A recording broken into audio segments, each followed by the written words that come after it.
I've been attached with the feeling of them waking up with you by my side.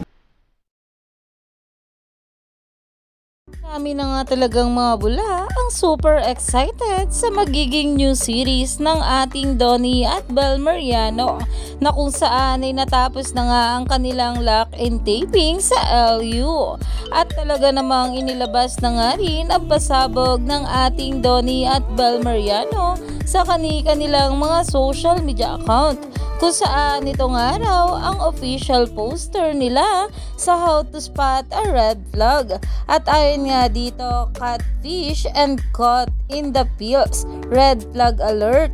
Mark your calendars. ABS-CBN Studios, Dreamscape Entertainment and BU proudly present the BU original series How to Spot a Red Flag, streaming November 25 on BU, na kung saan kahit itong ating Donnie at Bel ay napapost na nga rin ito. At ayon dito, poster reveal na. Grabe at super excited na nga talaga ang maraming bubblies patungkol dito dahil ngayong November 25 ay mapapanood na nga natin sa BU ang How to Spot a Red Flag ng ating couple na sila Donnie at Bel. Kaya naman stay tuned lang tayo for more update kila Donnie at Bel sa mga susunod pa na ayuda.